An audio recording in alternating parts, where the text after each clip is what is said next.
Boo. Cat. Boo. You see? I can't even scare a crow. They come from miles around just to eat in my field and laugh in my face. Oh, I'm a failure because I haven't got a brain. Well, what would you do with a brain if you had one? Do? Why, if I had a brain, I could...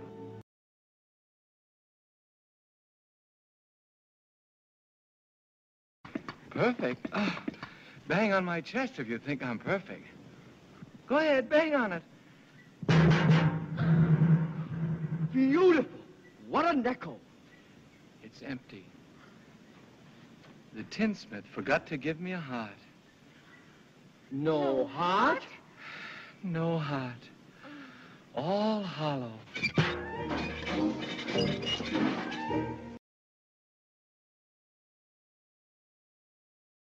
Naturally, when you go around picking on things weaker than you are, why, you're nothing but a great big coward. You're right. I am a coward. I haven't any courage at all. I even scare myself. Look at the circles under my eyes. I haven't slept in weeks. Why don't you try counting sheep? That doesn't do any good. I'm afraid of them. Oh, that's too bad. Don't you think the wizard could help him, too? I don't see why not. Why don't you come along with us? We're on our way to see the wizard now, to get him a heart. And him a brain. I'm sure he could give you some courage. Well, wouldn't you feel degraded to be seen in the company of a cowardly lion?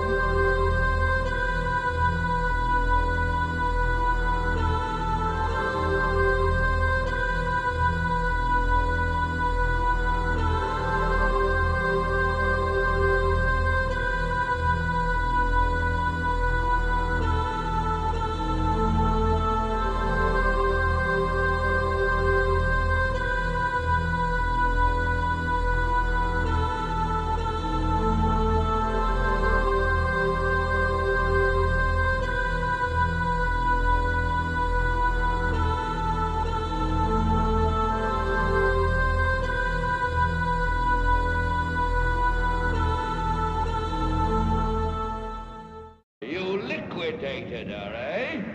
Very resourceful. Yes, sir. So we'd like you to keep your promise to us, if you please, sir. Not so fast. Not so fast. I'll have to give the matter a little thought. Go away and come back tomorrow.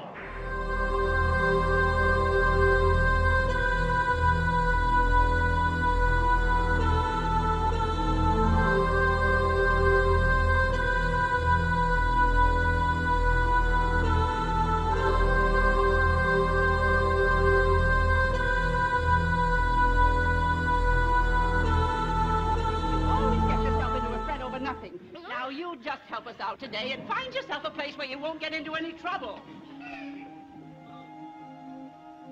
Some place where there isn't any trouble. Do you suppose there is such a place, Toto? There must be. It's not a place you can get to by a boat or a train. It's far, far away. Behind the moon.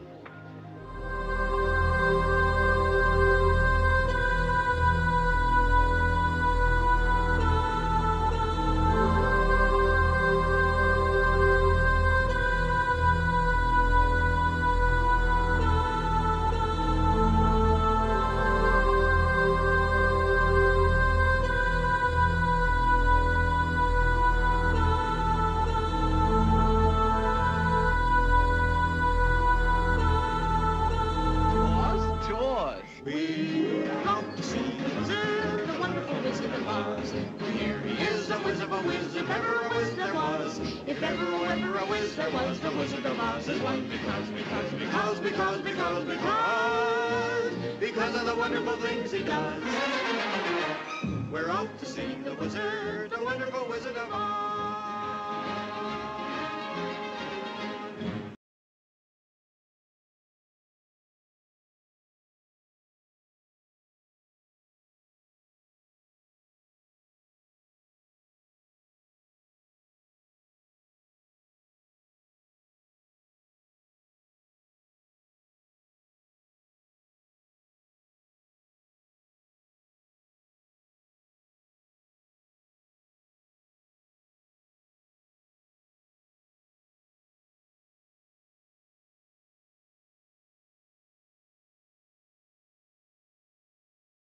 By 1924, Crowley was living in poverty in France.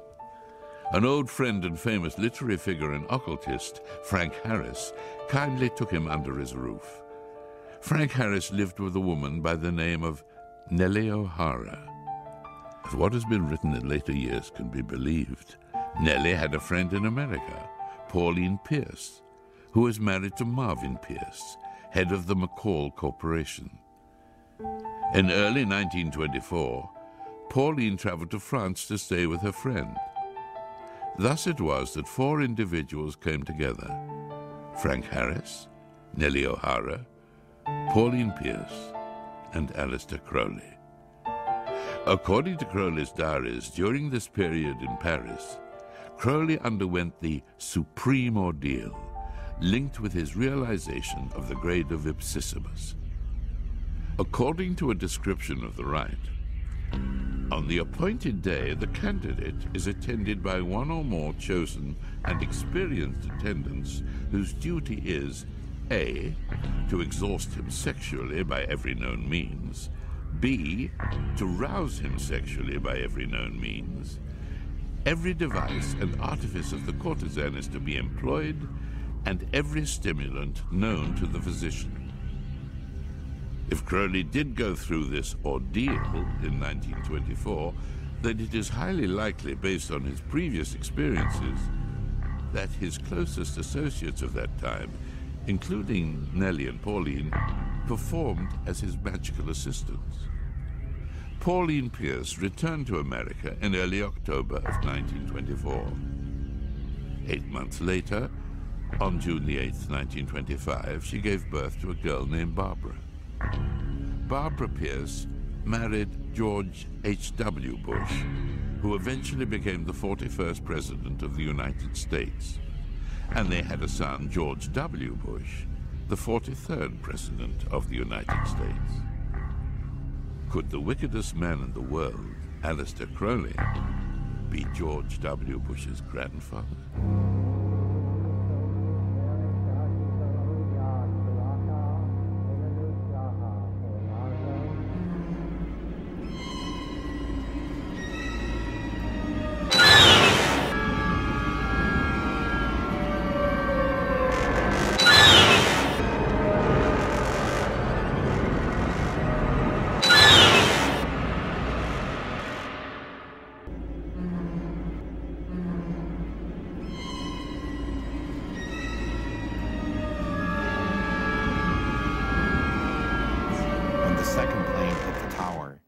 His chief of staff entered the classroom and told Mr. Bush, the nation is under attack.